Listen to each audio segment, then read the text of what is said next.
આતંક મચાવનારાઓના ગેરકાયદે મકાન પર ચાલ્યો હથોડો. અમદાવાદમાં સીપીની હાજરીમાં ડિમોલિશન. 14 શખ્સોએ 2 દિવસ પહેલા વસ્ત્રાલમાં આતંક મચાવ્યો હતો.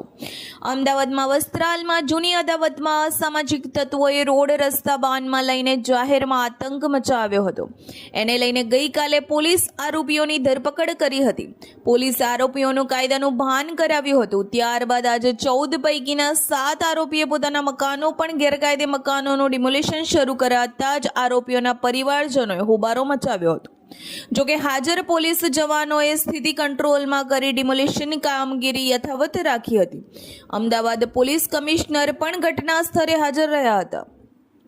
તો બીજી તરફ 14 પૈકીના એક આરોપીને રાજવીરસિંહને લઈ પોલીસ તેના વિસ્તારમાં લઈ ગઈ હતી, જ્યાં જાહેરમાં દંડાઓથી ફટકારતા લુખ્ખા તત્વોની શાન ઠેકાણે લાવવા પોલીસે સરઘસ કાઢીને અમદાવાદની જનતાનો ભય દૂર કર્યો હતો. અહેવાલ Hitesh Thakkar, DT news live 24, Chanakyapuri, ઘાટલોડિયા.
બે દિવસ પહેલા રામોલ વિસ્તારના જે વસ્ત્રાલ એરિયા છે એમાં એક પંકજ ભાવસાર અને એના માણસોએ અમુક ત્યાં જાહેર રોડ ઉપર તોડફોડ કરી છે.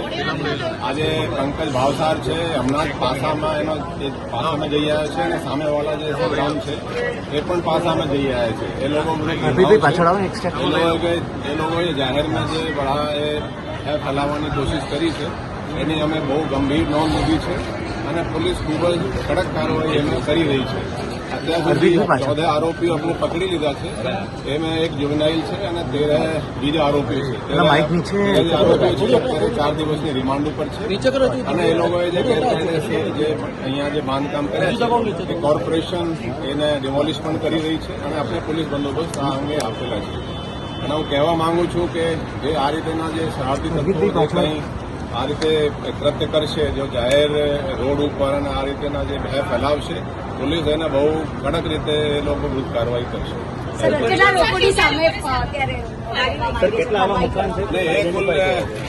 પૈકી 7 જે આરોપીઓ છે એના પ્રોપર્ટી કોર્પોરેશન તરફથી આઈડેન્ટિફાઈ થઈ છે જે બાંધકામ ગેરકાયદેસર છે. એ લોકો વિરુદ્ધ કોર્પોરેશન તરફથી કાર્યવાહી આ તોડની કારણ જે ગેરકાયદેસર બાંધકામ કરવામાં આવી રહી છે. ફેમિલીનું સર એવું કહેવું છે કે એમનો દીકરો શોપ પર હતો, પોલીસે પકડ્યો. ને એ તો એ જે છે એ બધા જે આપણે આરોપીઓ પકડ્યા છે એ બધા સીસીટીવી અને પુરાવા આધારે પકડ્યા છે અને ભવિષ્યમાં પણ કોઈ એવા કૃત્ય કરશે તો પોલીસ ખૂબ જ કડક કાર્યવાહી